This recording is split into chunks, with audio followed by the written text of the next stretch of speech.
Om Ajnanatimirandasya Jnananjana Shalakaya Chakshur Unmilitam Yena Tasmai Sri Gurave Namaha.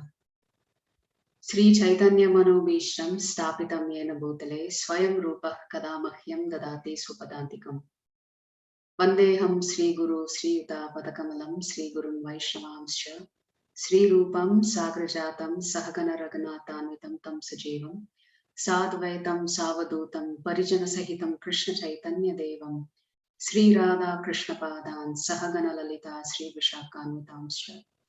He Krishna Karuna Sindhu Dina Bandhu Jagatpate Gopesha Gopika Kanta Radha Kanta Namostude Tapta Kanchana Gaurangi Radhe Vrindavaneshwari Vrishabhanu Sute Devi Pranamami Haripriye. Vancha Kalpadarupyasya Kripa Sindhu Evacha Patidanam Pavanebhyo Vaishnavebhyo Namo Namaha. Jaya Shri Krishna Chaitanya Prabhu Nityananda Sri Advaita Gadadhara Sri Vasadi Gaura Bhakta Vrinda. Hare Krishna Krishna Krishna Hare Hare Hare Rama Rama Rama Hare Hare. We'll do a quick review of chapter 6 and then we'll begin the second section of the Bhagavad Gita, chapter 7 to 12. So, yesterday we were discussing that in chapter 5, Lord Krishna talks about Ashtanga Yoga briefly in two shlokas, 27 and 28. And then the entire chapter 6 is about Ashtanga Yoga, one of the paths by which you can achieve self-realization. So what are the angas? What is the process? The two stages when you're practicing yoga, the beginning stage and then the stage of perfection. And the chapter concludes with Krishna talking about who's the topmost yogi. So Krishna begins chapter 6 by telling Arjuna that a person who renounces all of their actions and the person performing dhyana yoga, there's not much of a difference between the two. And then he begins to speak about Ashtanga Yoga.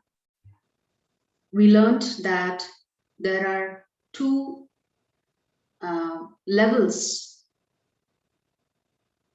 within this practice. One is called the Yoga Rurukshuhu, which means a beginner, and a Yoga Ruda, who's in the advanced stage.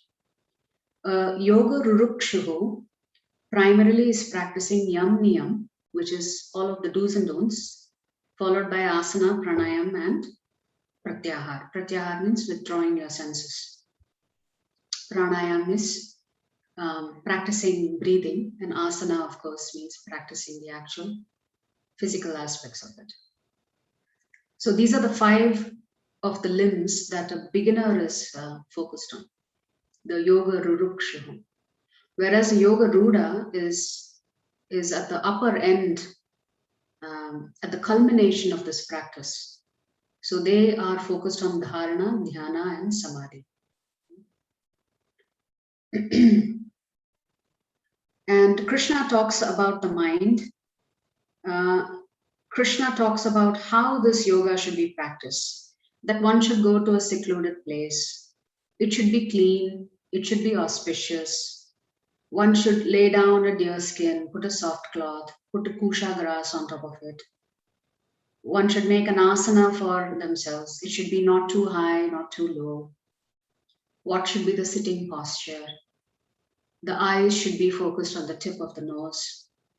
And then he begins to talk about other aspects. So he begins with the physical aspect of the surroundings, how you your body posture, and then he talks about the mind. He says your mind should be unagitated.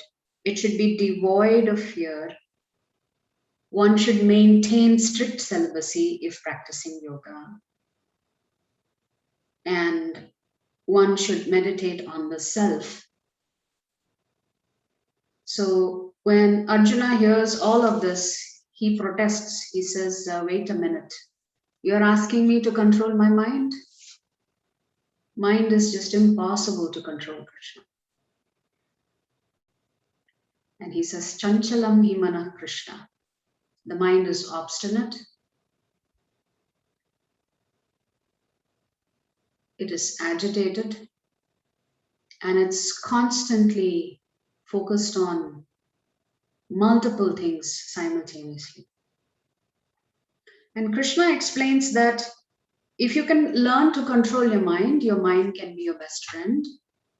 If we don't learn how to control the mind, of course, is going to be your greatest enemy. And it is an impediment in the path of self-realization if one doesn't learn how to control the mind. So an uncontrolled mind is your enemy. And Krishna talks about the symptoms of a person who's practicing yoga ruda, who's at the culmination of achieving samadhi. Such a person, he says, sees God in everything. And higher than this is a person who sees friends and enemies as equal.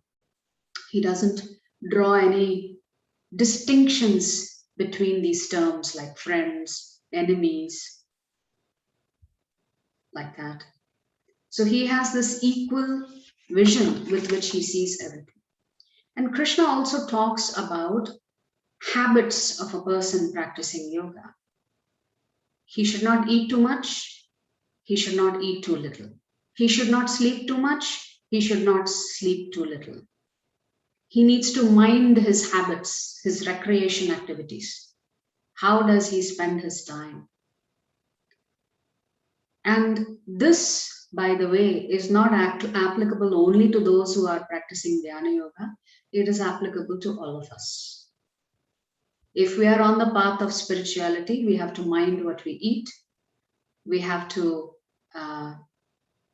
make sure that we have sufficient sleep, but not too much or too little. And we need to regulate all of our other habits. What we see, what we hear, what we talk, how we spend our time. All of this we should be cognizant of. So what happens at the perfectional stage of Ashtanga Yoga? Krishna says, in such a stage, your mind is controlled. You achieve a state of steadiness.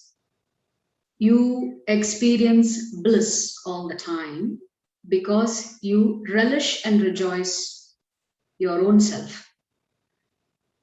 You're never shaken by anything difficult or difficult situations. And the most important thing is you are free from all miseries that arise out of material contact. You are able to detach yourself from the external world while still being within this world, which is actually a very difficult thing to do.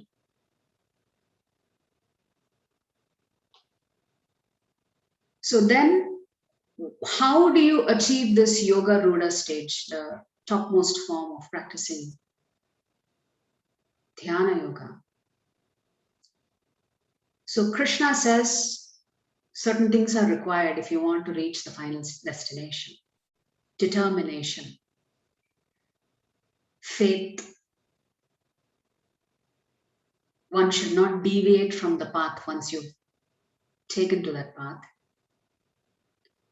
And step by step, Krishna says, your mind becomes situated in transcendental experience. You are on the spiritual platform. And Krishna also says, if a yogi who's practicing dhyana yoga feels that his mind is wandering away from him, he should bring that mind back to focus. He should be so conscious that his mind is wandering, he's able to bring that mind back to focus. And in shlokas 27 to 30 in chapter 6, Krishna talks about two stages of realization. One is the Brahma Bhuta stage, which is a yogi practicing this, first realizes who he is. So it is self-realization. The second stage is called the Brahma Samsparsha stage. which is realizing the super soul. So realizing self, followed by realizing super soul, understanding the relationship between the two.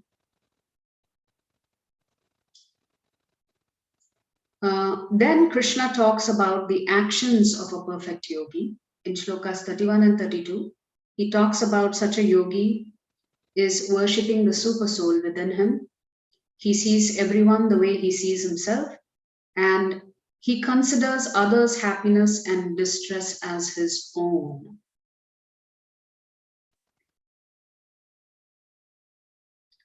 And at this time, Arjuna complains, saying it is too hard to control the mind. Krishna assures him that one can control the mind through two things, abhyasa and vairagya, practice and detachment. Then Arjuna asks a question, since all of these different yoga paths seem to be a little difficult, each in its own way has its own, because the person has to rely on their own strength to succeed. So if you remember the analogy of that building, the 100-story building, and what is the easiest way to get to the top floor, and we all agreed the easiest way to get to the top floor is the elevator. Why on earth would we want to take the staircase or the ladder or the rope? But there are some people who want to challenge themselves, and therefore they may choose to take the staircase or the rope or the ladder to get to the top of the building. But the problem here is that you have the risk of giving up. Why would you give up? Because you're depending on your own strength. Whereas in the elevator, you are dependent on the mercy of Krishna to take you to the top. You just trust that the elevator is going to work. You step in, punch the button, and go up. Whereas in the other types of yoga, whether it is karma yoga or jnana yoga or dhyana yoga, you have to depend on yourself to get you to that final destination. And therein lies the risk of these three paths. The risk is you will give it up, or you may give it up, because you're not able to depend on yourself, because you're not a reliable person. That's the bottom line. Unless your mind is really controlled and you have excessive self-discipline, it's very difficult to do this. Very few people achieve success through the other paths. So bhakti yoga is the easiest. And then Krishna talks about the destination. So Arjuna asks, so what happens to those people who are not able to commit themselves? I mean, they may have started down the path, but somewhere along the way they give it up, including bhakti yoga. For whatever reason, you may give up bhakti yoga because of distractions, because of challenges. So let's say you come to bhakti yoga, you are praying to Krishna, saying, Krishna, I'm in a distressful situation, please help me. And Krishna helps you. And you're so happy that you forget Krishna and say, okay, fine. It worked. I worshipped you. I got what I wanted. Now let me keep going on my own path. I don't need you, Krishna, anymore. I'll come back to you when I need you. So there are people like this. They will only come to worship when they need something. Outside of that, God, why do I want him? I can take care of myself. The minute they are in problematic situation, then they remember God. So there are people like this. So you may worship Krishna out of distress, and he may save you, and then you say, Tata, bye-bye, I will come back to you next time. Hopefully I don't have to come back to you, Krishna. I can manage things on my own. So what happens, Arjuna asks, to those who are not able to fulfill and continue on this path? So Krishna talks about two different kinds of yogis, and outcomes are different. So for those who have practiced any one of these paths for a short period of time, Krishna says the following. Suchinam Srimatam Yehe, which means they will either take birth in a Brahmana family and they'll be able to continue with what they did from their past life. Wherever they stopped in their spirituality, they will pick up from there in the next life. Or they may be born in Srimatam Gehe, means in a very wealthy family. Why is Krishna saying if you're in a wealthy family, you can continue to practice Bhakti Yoga? Because that seems like another risky proposition. Very easy to forget Krishna when you have all of the conveniences. The point is that when you're born into a family of wealth, there's nothing that you need to work hard for. Everything is given to you. So all you have to do is focus on spirituality. You don't have to worry about, working hard for a living. You can just focus on your spirituality. So Krishna says, for those who have practiced this yoga, any one of the paths for a short period of time, in their next life, after they've enjoyed themselves for whatever duration in the heavenly planets, they will come back, they will take birth either in a family of a Brahmana or of a family that is very, very prosperous, pious and prosperous. Now, what happens to those yogis who've practiced any one of these paths for a very long time, but they've not achieved success in this life? What is success? Going back home, back to our original home. So this is also possible. We may practice long and hard in this life, but at the end of this life, we may not successfully go back to Vaikuntha. To this, Krishna says that such a person will take birth in a transcendental family. Transcendental family, what does it mean? They will take birth in a family of devotees of Krishna. Therefore, it is very easy for them from childhood. They are introduced back to Krishna and they just continue on down their path. So like this, they will ultimately achieve perfection by striving hard. Krishna says, people who are on the path to achieve him work hard.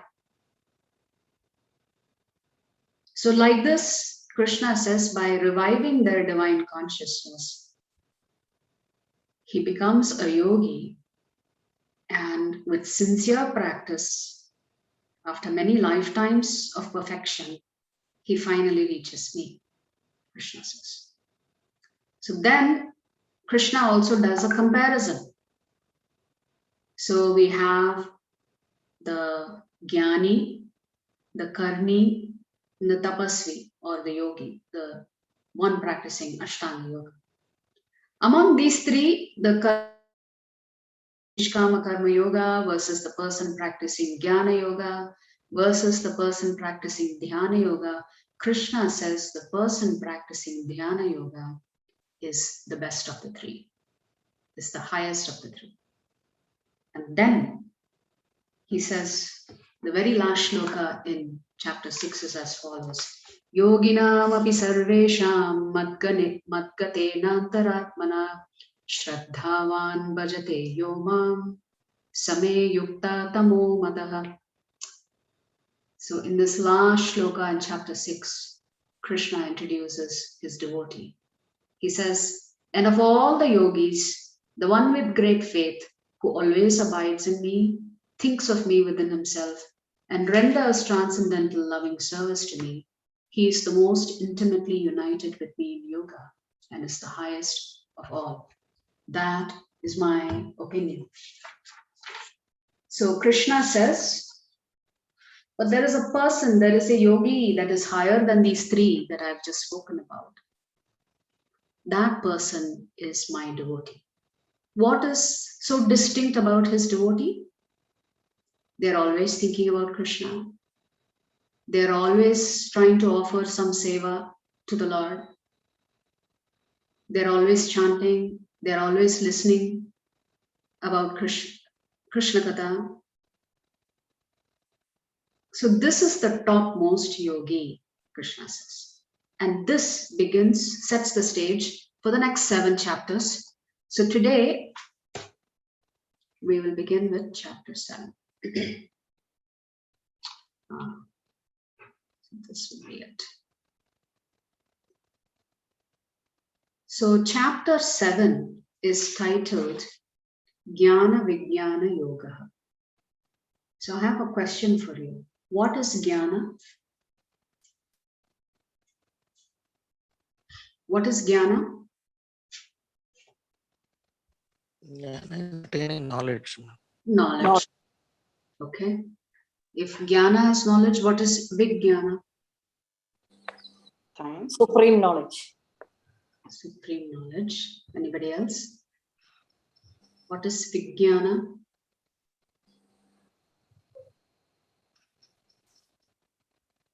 Wisdom in Krishna, knowledge in Krishna. Perfect. Vijnana is wisdom. Wisdom, can it come without practice?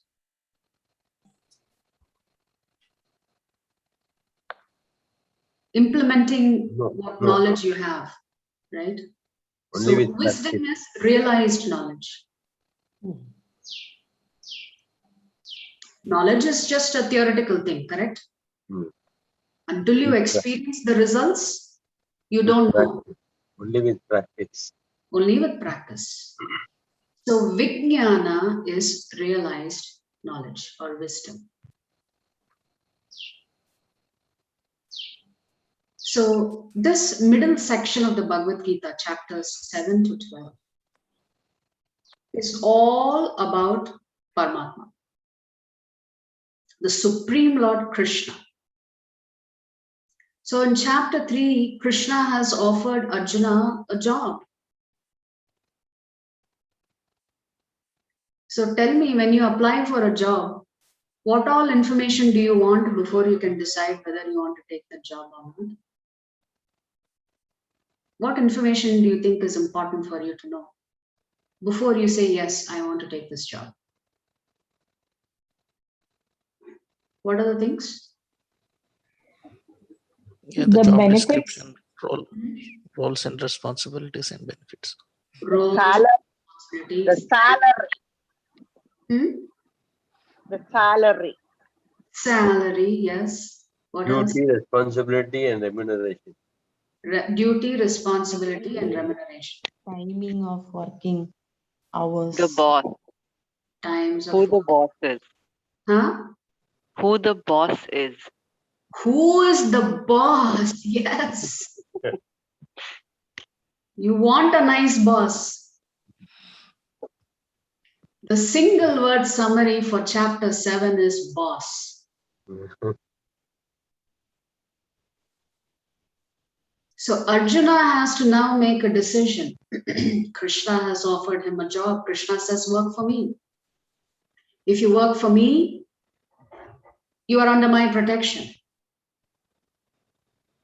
So now Arjuna has to decide. This entire section 2 is a job interview.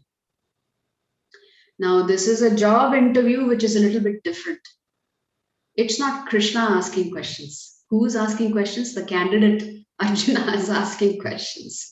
What about this? What about that? You know, who are you? Can I really work for you? You know, so here Arjuna has to decide from chapter 7 to 12, what is going to be the payment? So what is going to be the CTC? Who will he be reporting to? What would be the benefits? What are the terms and conditions? Is Krishna going to give him some insurance policy? You know, we were talking about surety bond yesterday. Is Krishna going to offer him any insurance policy if he messes up? In other words, Arjuna has to decide whatever package that Krishna is offering, is that attractive enough for me to say yes? That is the next 6 chapters. So, as Namrata Mataji said, we all want to know who we are going to work for. So, chapter 7 is all about Lord Krishna. He establishes his supremacy as the absolute boss, the boss of all bosses.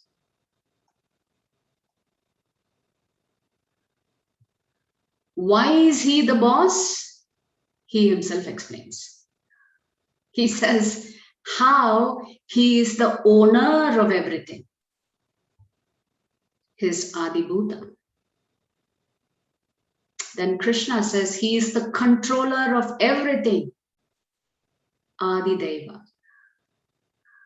Finally, what he already said in chapter 6 and chapter 5, sorry.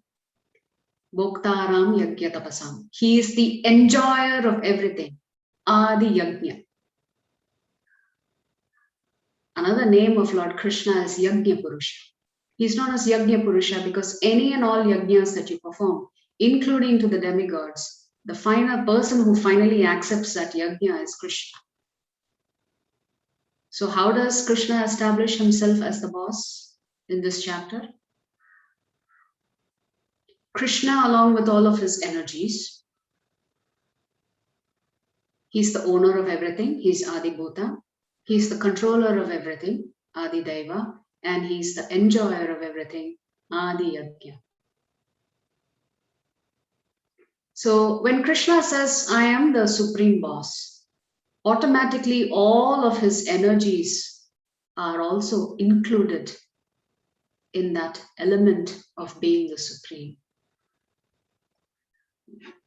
So today's chapter, I want to offer my humble obeisances to His Divine Grace, A.C. Bhaktivedanta Swami Srila Prabhupada, Srila Prabhupada Ki Jai. So today we are going to talk about the importance of hearing. Krishna will say everything begins with hearing. How Krishna is the essence of everything. He's everywhere, and he is also giving you practical ways in which you can always remember. You know, we've had in a couple of classes discussions about, is it really practical for us to remember Krishna throughout the day when we have so many other duties and responsibilities? Is it possible? In small ways, it is possible, and Krishna is going to give you examples of how to do this. Then Krishna talks about those who accept him as the boss and those who reject him as the boss. And then a little bit of a sensitive topic for those of us who are in India and worshipping demigods. Krishna talks about demigod worship and why it is not necessary to worship the demigods. So the acronym for today is HEAD. How everything begins with hearing. The Lord is everywhere and He is the essence of everything. He is the source of all creation and everything rests in Him.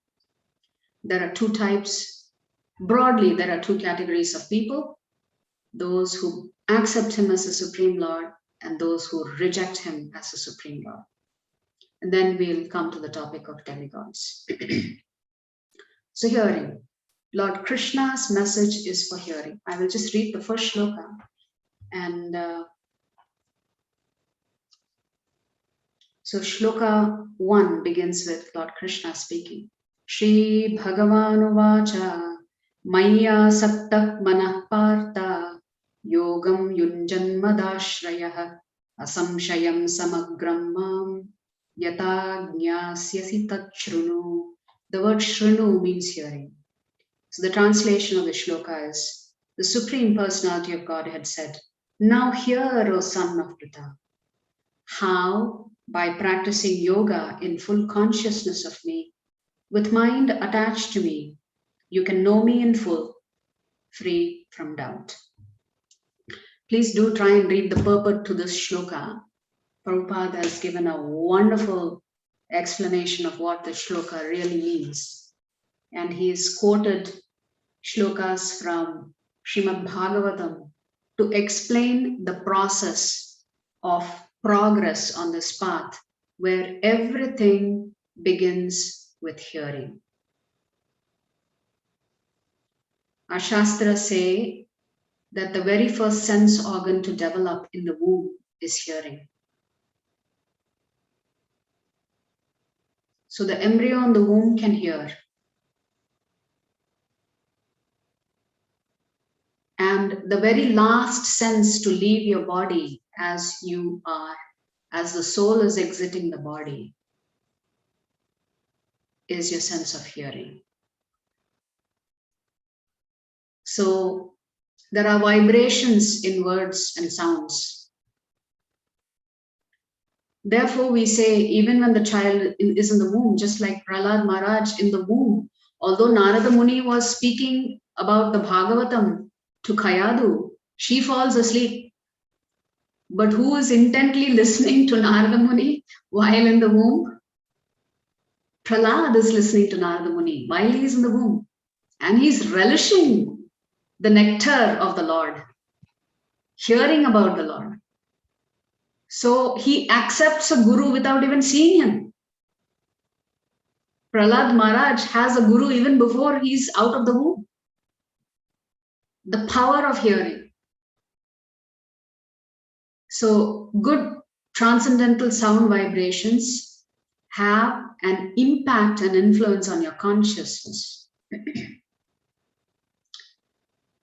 So how simply by hearing we can begin the process of learning to love Krishna. Krishna talks again about the rarity of this knowledge about him. So what he's about to reveal is also confidential. And in order to meditate on him, we must always hear about him. We recited the shloka. Maya satta manah partha yogam yunjan madashrayah asamshayam samagram mam yata jnasyasi tat shrunu. Now hear, O son of Pritha. So Krishna is saying, concentrate. I'm going to reveal some knowledge about me. How? By practicing yoga and full consciousness of me with mind attached to me, you can know me in full, free from doubt. So our Shastras say there are 3 ways by which you can acquire knowledge. All of us. One way to acquire knowledge is through direct perception, whatever your eyes see or your nose smell or your mouth tastes. Through perception, you can acquire knowledge. So this is called Pratyaksha Praman. Another way in which you can acquire knowledge is through research, theorizing, hypothesizing, and then using research and logic to arrive at a conclusion. This way of understanding and acquiring knowledge is called Anumana Praman. Hypothesis and logic. And then there is one more way by which you can acquire knowledge, which is called Shabda Praman. Which do you think is the topmost and most perfect way of acquiring knowledge of these 3? Pratyaksha Praman. Pratyaksha Praman. Okay. Anybody else? Chapter-7. Shabda Praman.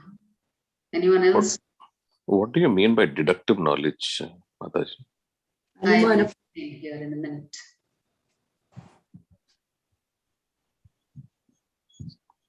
Anybody else? What is the topmost way of acquiring knowledge? Somebody posted in the chat. Shabda Praman. Deductive. Yes. Deductive Anumana knowledge. Pramana. Anumana Praman. Anumana Praman. Okay. This is coming from the doctors, is it? Maybe. Because Arjuna himself was in doubt when Gita began. So it was all Anumana. So I think Feelings. Feelings. Okay. According to Shastra, the most perfect way to acquire knowledge is through Shabda Praman, by hearing from authority. So there is, Prabhupada explains, what human beings have a tendency to do is, we need to tear things apart and understand things. Only then we will believe it. The truth already exists, but we don't accept the truth as it is because we have doubts. So we go around researching things to reinstate for ourselves that that is actually true. But the truth is the truth. Nobody can change it. One doesn't necessarily need to research the truth. It exists on its own, independent of your research. So deductive knowledge means self-realized knowledge that comes from self-realized souls.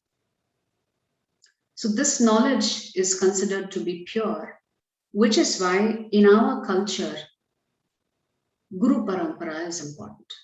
Learning from the Guru is important. So I will give you a simple example. May not be the best analogy. When you are a child, your father will say, this is a table, that is a chair, that is fire, that is the moon, that is the sky. The child simply accepts that as the truth. Has any one of us done any research if your parents said that is the sun, this is the moon, this is the sky, this is the table, that is fire? Did we not accept that? Yes, our life was so convenient because we accepted everything as a young child to be the truth. Whatever our parents said was the truth. Later on, little bit of intelligence we get, we start questioning everything. That's a different matter. So similarly with spirituality, with spiritual knowledge, we have to accept as the truth that which comes in the scriptures, because the scriptures are revealed knowledge. They are apaurushaya. It didn't come from a human being. This knowledge of the absolute truth does not come from a human being. It is revealed to self-realized souls, and they just transmitted it without diluting that knowledge. Therefore, Shabda Praman is considered to be the purest form of receiving knowledge. You accept knowledge as it is about the Supreme Lord that comes from the Acharyas because they are self-realized souls. Right? So Shabda Praman is considered to be deductive knowledge because it has simply been handed over down to you. You are not using your own effort to research and try and figure things out. The truth is the truth. A simple example, another example. If your mother says this is your father, you just accept it. You don't try to do some research, DNA testing, guesswork. Could he be my father? Could he not be my father? If mother says this is your father, you just accept it. This is my father. So we don't waste time on these matters. Similarly, how can we know Krishna? So one has to learn about Krishna from the scriptures, from Krishna directly, or from a pure devotee of Krishna. We cannot speculate. We cannot try to do guesswork. We cannot hypothesize. Did Krishna mean this? Or was his logic this? Or was his logic that? What was his calculation? Can I really understand it? You know, yesterday we were talking about it, right? How we really don't need to understand everything to accept that the Lord is supreme. And Prabhupada uses a wonderful analogy. He says, when you are ill and you approach the doctor, and the doctor prescribes a particular medicine for you, both the dosage and the kind of medicine are important. But you as a patient really do not need to know how that medicine works. Knowing how the medicine works doesn't mean the medicine will work better. Having faith in the doctor and knowing that the doctor, who is far more qualified than you in the realm of medicine, has prescribed something for you, out of faith you take the medicine and it has its effect. You really didn't know how that medicine was working. Similarly, when acharyas say, wake up early in the morning, chant the holy names of the Lord, read the scriptures, and they give you the dosage and what medicine. The what medicine is chanting scriptures, associating with devotees, honoring prasadam every day, offering seva to the Lord every day, worshipping and following the instructions of pure devotees of the Lord. You don't need to know how the medicine works. You don't need to know how chanting works. You don't need to know how reading the Bhagavad Gita is actually going to help you. You don't need to know. It works. You have to have faith. If you don't have faith, then what happens is you'll keep speculating. And in the process of speculation, you will come to your own conclusion and you will say, this is all bakwas, and walk away. So therefore, the best way to acquire knowledge is from pure devotees, from Lord Krishna himself, or from the scriptures written by self-realized souls. So Shabda Praman is the best way to acquire knowledge about the Supreme Lord. Then Krishna talks about how he is the absolute boss. He's everywhere, he's in everything. He is the source of both matter and spirit. He talks about how he is Prakriti, or Prakriti is his separated inferior energy. Jiva is his one, we are part and parcel of him, and Jiva, he says, is a superior energy. And Ishvara, he is the Supreme Lord. Krishna says he is the essence and cause of everything that you see around you. And then he begins to give examples. He talks about matter. He says, just one second, out of this way.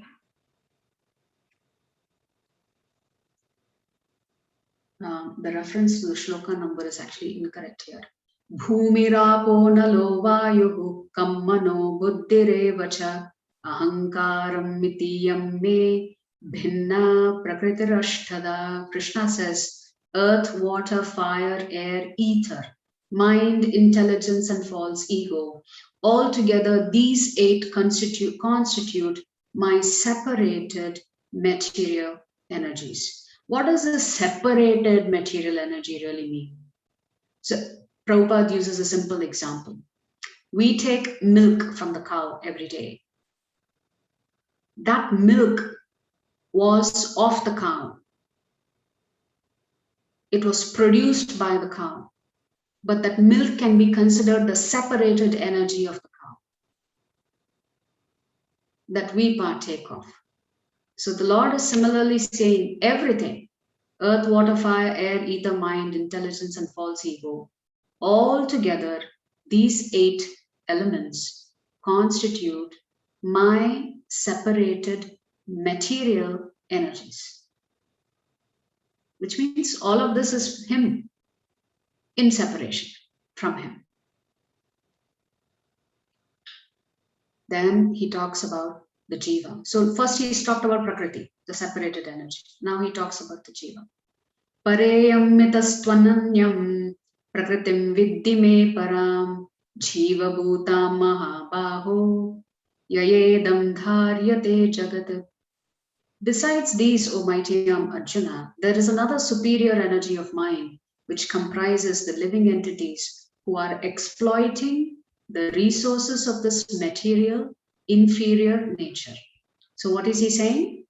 His material separated energy is inferior, but there is a superior energy of mind, which is you and me, the living entities, who are exploiting the resources of this inferior energy. This is Jiva. So he's talked about Prakriti. Prakriti is his energy. Jiva is also his energy. And then he talks about how he is the essence. So Krishna says, I am the taste of the water. I am the light of the sun. I am the sound that you hear. I am the ability in man. I am the intelligence in the intelligent. Like this, he gives a series of examples of how he pervades everything. Next time you drink a glass of water, think about Krishna. Krishna says he is the taste of water. Next time you see the sun and the moon, think of Krishna, because Krishna's energy is invested in that sun and moon. When you hear the Hare Krishna Maha Mantra, he's there in that sound. Whatever abilities and skills you have, that comes from Krishna.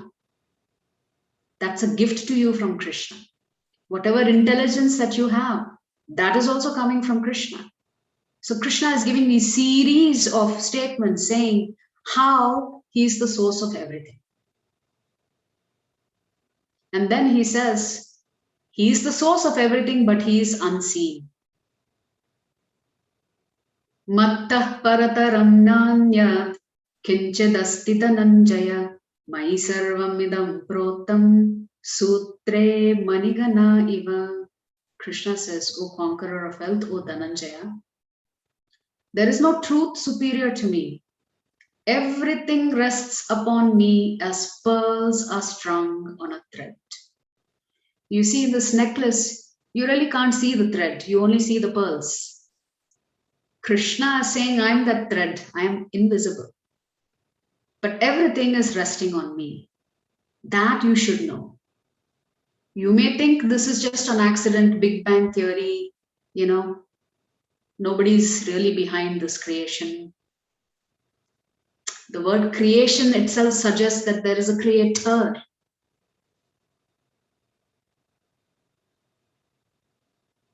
The very word laws suggests that there were lawmakers. So the creator exists and he has made this cosmos with the laws that come with it, under which we are operating. So Krishna is using this beautiful analogy of pearls, a pearl necklace. These beautiful pearls are hanging on the thread, and the thread is Krishna. He is not seen. But Krishna is saying, by observing all of this creation, you need to understand that I am behind it. What is so complicated about understanding that? There is no magic here. Through my mysticism, all of this is being maintained.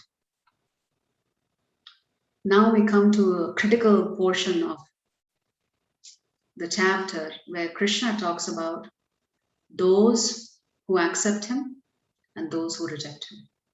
So there are 4 kinds of men who never surrender, Krishna says. And there are 4 kinds of men who surrender to him. And then among those 4, he talks about the Jnani. When Krishna uses the word Jnani here, he's actually talking about the Bhakti Yogi, not the Jnana Yogi that we talked about in chapter 4. And then Krishna says again, devotees of Krishna are very rare. Very rare. Achieving this human form is very rare. But among all of the human species, those who count themselves as devotees of Lord Krishna, they are even more rare, Krishna says. Krishna recommends surrender. Daivihi yesha gunamayi mama maya duratyaya mam evaye prabhadyante mayam etam tarantite. Krishna says, this divine energy of mine, consisting of the 3 modes of material nature, is difficult to overcome. But those who have surrendered unto me can easily cross beyond it. Imagine, Krishna himself is saying, it is hard to overcome the influence of the 3 gunas. If the Lord himself is saying, it's difficult for you to overcome the influence of the Rajagun, Tamogun, and Sattvagun, then he is giving you an exit clause. But those who have surrendered unto me can easily overcome the influence of the 3 modes of nature. Why? Because Krishna personally intervenes in your life. So now, coming to the 4 kinds of men who do not surrender. Krishna uses very harsh language in this shloka. First kind of person, he calls them mudha. Mudha means foolish, hard-working. They don't know why they are even working so hard. People who are just obsessed with their work and nothing else. Krishna says such kind of people don't have time for me, so where will they surrender? For them, work is everything. Work is worship. Prabhupada gives an example. It's like an ass, you know. The ass carries heavy load for its master just so that it can get a few morsels of grass to eat. But the ass is such a fool, it doesn't know. It has complete freedom. It can get grass anywhere. It doesn't have to carry a heavy burden to obtain food. Grass is already there. So this is Muda, working very, very hard, slogging it out. That's all they care about. Second kind of person, Krishna says, who do not surrender to him, Naradhama. Who are these people? Uncivilized people, considered the lowest of mankind, who are completely under tamogun. Confused, bewildered, don't have a clue. Krishna calls them uncivilized. Lowest of mankind, he says, Naradhama. Mayaya Apahrita Jnana. Then you have very, very intelligent people. But they place so much faith on their own intelligence, they don't care that there is a Supreme Lord. And such intellectuals mislead society. And then finally, the fourth category of people who don't surrender to the Lord. Ashuram Bhavama Shruta. The atheistic, demoniac natured people. Krishna consistently calls the atheists demons. And we discussed demons means those who do not believe in God. They believe in themselves and nobody else. So the translation of the 15th shloka is as follows. Those miscreants who are grossly foolish, who are lowest among mankind, whose knowledge is stolen by illusion, and who partake of the atheistic nature of demons, do not surrender unto me. The earlier chapters we read, right? Such people are defeated, Krishna says. Then, four kinds of people who surrender to the Lord. The Artha, Arti, Jignyasa, and Jnani. One kind of person who surrender to Krishna or approach Krishna is when they are in great deal of difficulty. And they ask Krishna, can you please help me? And Krishna happily helps them. Then those who want wealth, prosperity of any kind, they also approach Krishna. They are happy to surrender to Krishna as long as they get something in return. Then those who are curious. So an example of Artha would be Gajendra Moksha, right? I'm sure all of you have heard about this pastime of Gajendra, who's trapped by a crocodile in a pond, and his family members try to help him. He tries to help himself, but he's not able to extricate his foot from the crocodile's mouth. He remembers that in his previous birth that he was Indradyumna, the same Indradyumna as the Jagannath pastimes. I think Rajan Mataji had asked a question some time back. So that's the answer to your question. Yes, it is the same Indradyumna. Because Yes, Indradyumna was such a wonderful devotee of the Lord makes it possible for Gajendra to remember something that he had memorized in his previous birth. And Gajendra recites that shloka, and immediately Lord Vishnu comes and extricates him from the crocodile's mouth. Okay, So this is worshipping the Lord in distress. Artha Arti, those who are desirous of wealth, prosperity. Jignyasa, those who are curious. So for example, the sages of Naimisharanya, who were headed by Shaunaka Rishi, they are gathered in Naimisharanya to hear about Srimad Bhagavatam. But they are there only to hear out of curiosity. They are really not interested in who is the Supreme Lord. You know, it's like window shopping. Oh, that looks nice. Oh, that looks nice. You know, you're just window shopping. So these sages of Naimisharanya are there just to hear about the Lord out of curiosity. And then the Jnani, who is truly in search of knowledge, who want to know why are we suffering? Who am I? What's my relationship with God? How can I stop this suffering? Such a person is called a Jnani. In this context, the Jnani has two symptoms. One is he's searching for knowledge, and two is he's already surrendered to Krishna and practicing devotional service. But he's called a Jnani. Even though he's called a Jnani, this is not the person pursuing just, studying the scriptures, to just memorize the scriptures, etc. To understand the Lord through theoretical knowledge. This is not the Jnani that Krishna is referring to here. The Jnani here Krishna is referring to is his devotees. See, devotees have a combination of knowledge of who the Supreme Lord is, but their bhakti far outweighs the knowledge that they have, because they are surrendered. So these are the four kinds of people who approach Lord Krishna and who surrender to him. Oh, best among the Bharatas, 4 kinds of pious men. So Krishna calls all 4 kinds pious.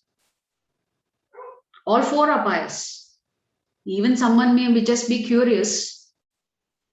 Even someone may be just asking for something in return from Krishna. Still, Krishna says they are pious. They begin to render devotional service unto me. The distressed, the desirer of wealth, the inquisitive, and he who is searching for knowledge of the Absolute. And of this 4, Krishna says the Jnanis are the best. The bhaktas are the best of all. And then Krishna says this pure devotee, they are very, very rare. Pure devotees like Acharyas, Srila Prabhupada, they are all very, very rare. Bahunam janmanamante jnanavan mam prabhatyate vasudeva sarvamiti samahatma sudurlabha. After many births and deaths, he who is actually in knowledge surrenders unto me, knowing me to be the cause of all causes and all that is. Such a great soul is very rare.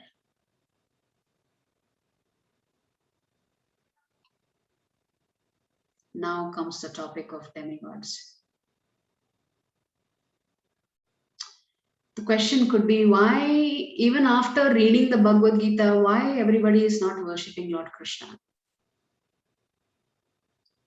Why are they still worshipping the demigods? Even after the Lord has said he is the Supreme Lord. He is the source of everything. He says all the demigods worship me. I am the master of the demigods. I am the master of this entire universe. So why is there still demigod worship going on? Because of desires. Here Krishna says, Kamaistaistairhritagnyanaha prabhadyantenya devataha tam tam niyamam asthaya prakritya niyata svaya. Krishna says, those whose intelligence has been stolen by material desires surrender unto demigods and follow the particular rules and regulations of worship according to their own natures. So first thing is Krishna saying, those who worship the demigods are not very intelligent. Why are they not intelligent? Because they are consumed by material desires. And because they are consumed by material desires, they approach the demigods. But what is the problem? I was listening to a lecture yesterday, and very nicely that Prabhuji was saying, with the demigods, they will sell you anything, but there's no after sale service. Whatever they give you, you have to deal with it on your own.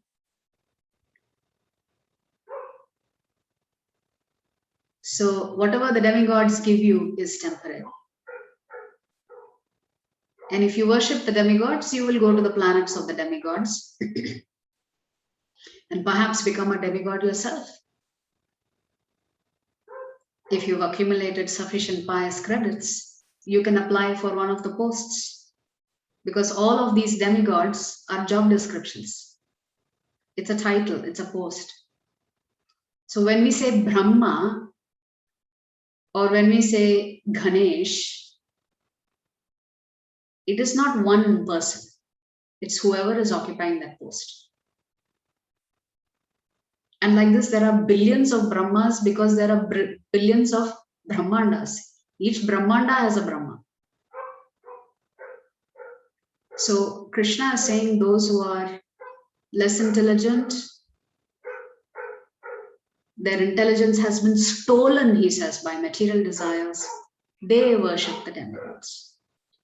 Then Krishna says, who can become a devotee? Yesham tvantagatam gatam papam jnananam punyakarmanam te dvandva moha nirmukta bhajante mam dhradavrata. So Krishna is now saying who actually approaches Krishna directly, bypasses all the demigods. Persons who have acted piously in previous lives and in this life, and whose sinful actions are completely eradicated, are freed from the dualities of delusion, and they engage themselves in my service with determination. With determination. So Krishna says only those individuals who've already led many, many lives of piety, and all of their sinful reactions are eradicated. They are free from delusion, and they finally take shelter of Lord Krishna and practice bhakti with determination. So this is the end of chapter 7. So I said yesterday that I will talk about a few pastimes, but before we do that, let's see what's there for chapter 8. So again, chapter 8 will begin with Arjuna asking 8 questions. And Krishna begins to answer those questions. And death as a topic comes up in one of the questions that Arjuna asks. And the rest of the chapter, Krishna talks about how should we prepare ourselves to die? And through death, how can we go back to the eternal abode of the Lord? And then again, Krishna talks about his devotees. What do they do? How do they live? What are their qualities, etc. So we will stop here for the day. Actually, let me record I was planning to stop the recording. Let me record the pastimes. So yesterday I said I will talk about some of the pastimes. So about how you can remember things from your previous lives. I gave a quick example of Gajendra and how because of the mercy of the Lord, he is able to remember shlokas that he had memorized and recited in his previous life as a human being. And that comes out of his mouth, and immediately Lord Vishnu comes to rescue him. So this Bharatavarsha gets its name after a king called Bharat. So Bharat Maharaj was a great devotee of the Lord, and he was a wonderful, pious king, a noble king who took care of his subjects really nicely. But he decides one day to give up his kingdom to go and practice spirituality. So he leaves the kingdom in the hands of his son, and he goes to the forest to practice spirituality. And he practices it for many years, and he's quite successful. He's leading a very simple, austere life in the forest by himself and focusing on practicing Krishna consciousness. But something happens. So one day in the ashram, there is a stream or a river running by the ashram. And he sees a pregnant deer and a roar of a lion. And when the pregnant deer hears this roar of a lion, out of sheer panic, it jumps over the river onto the other side. And in that process, gives birth to the baby deer. The baby deer falls into the water. And Bharat is observing this, and immediately his instinct is, I should save that child of the deer from the lion. And he does that. He jumps into the river, rescues the baby deer. Meantime, the mother deer dies in shock. Bharat Maharaj has rescued the deer, and he takes it to the ashram. And now he's personally responsible for raising this deer without the mother. And over a period of time, he becomes very attached to the deer. So much so that at the time of death, he's thinking, who will take care of this deer? So his thoughts were about the deer. So in his next life, he takes birth as a deer. But as a deer in his next life, somehow or the other, he ends up in an ashram where a lot of rishis are living.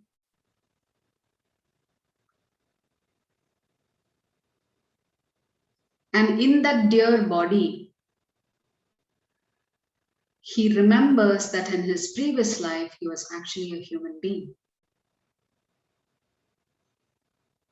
So he decides that he will continue to stay in that ashram of the rishis because he could not complete successfully his spiritual practice when he gave up the kingdom and walked into the forest.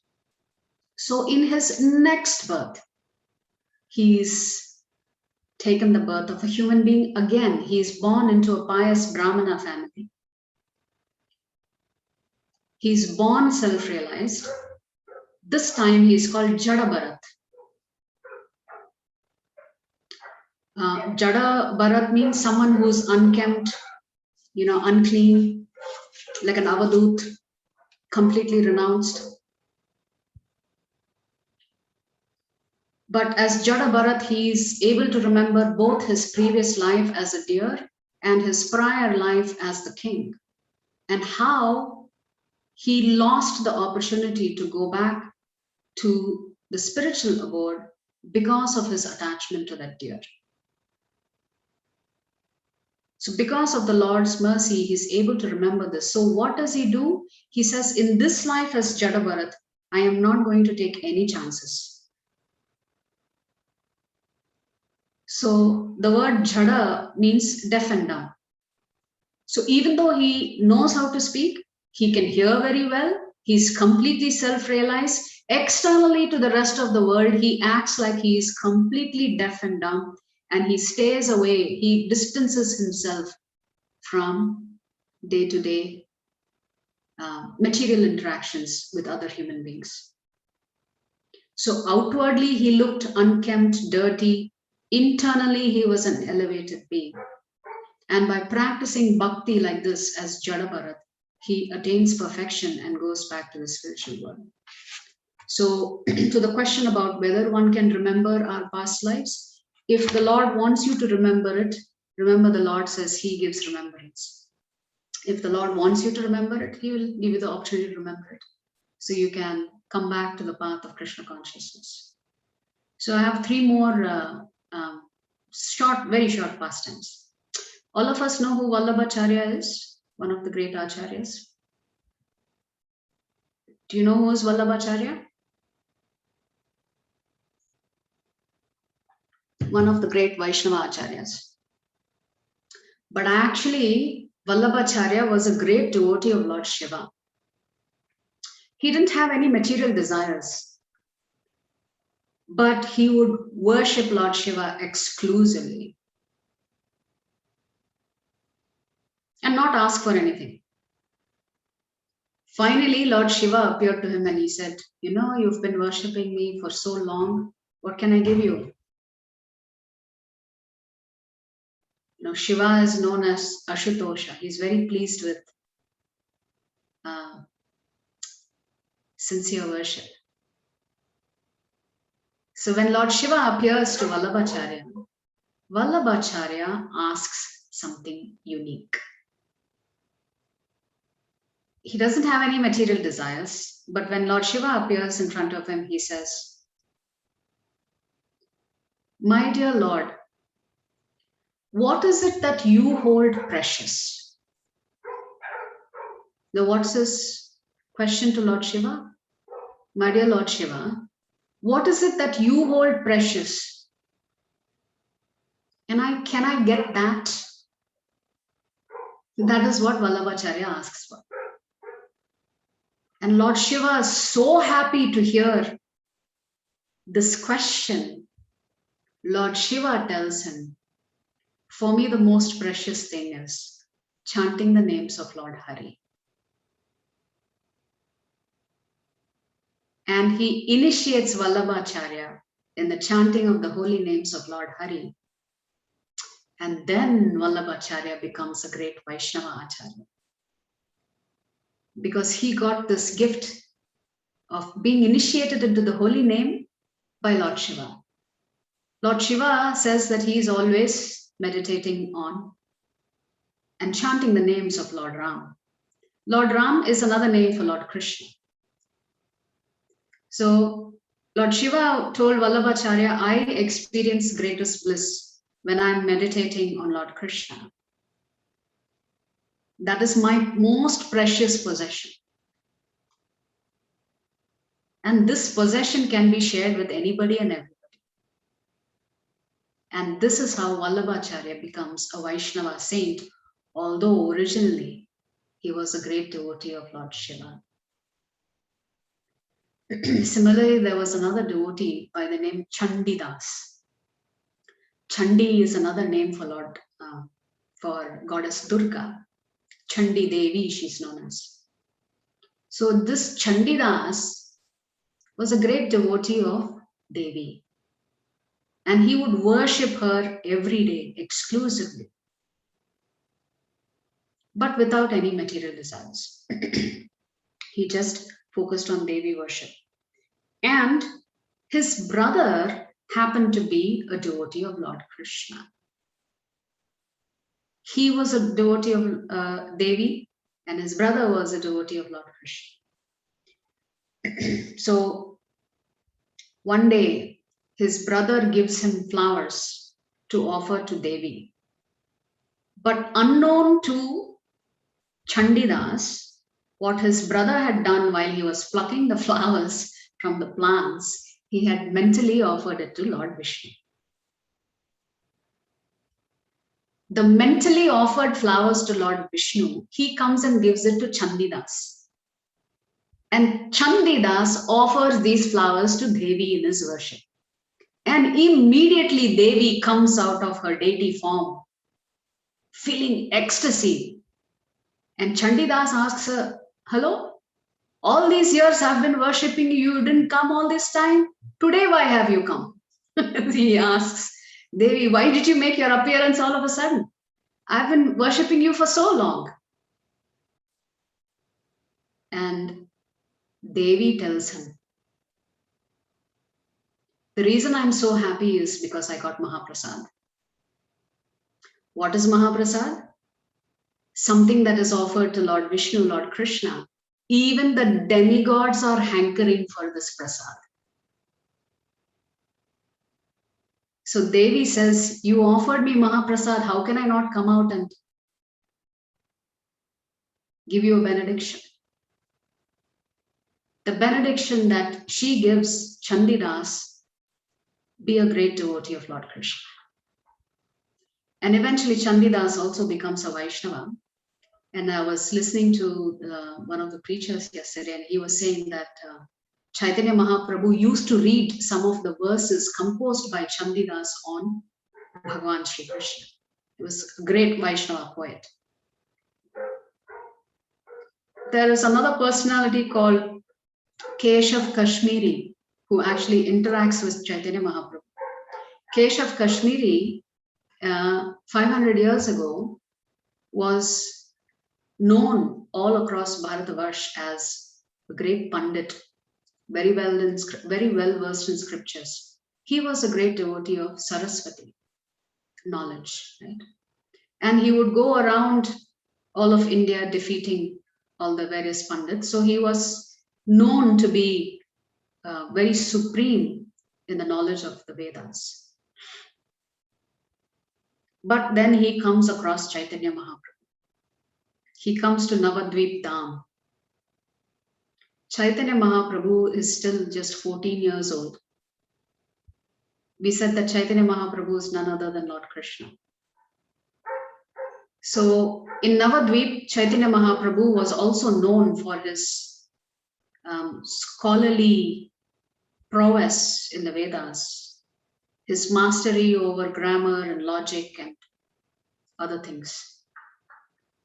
So they thought, why shouldn't Chaitanya Mahaprabhu, as a youngster, debate with this great Pandit called Keshav Kashmiri?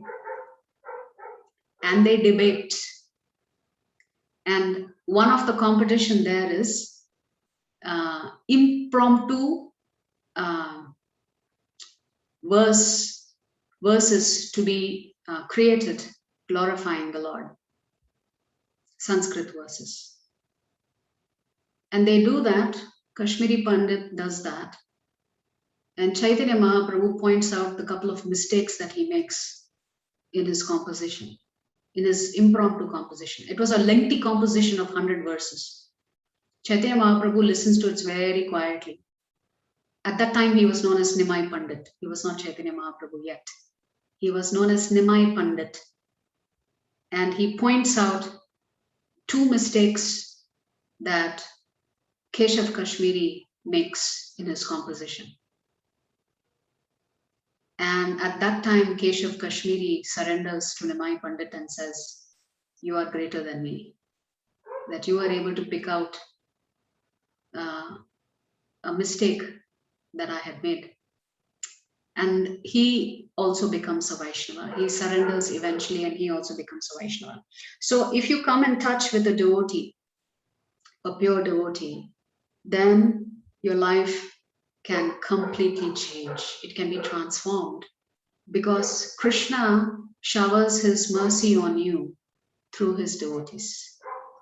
He may not come directly to shower his mercy, but he uses his devotees to step into your life and say, he knocks on your door and says, are you ready for me now?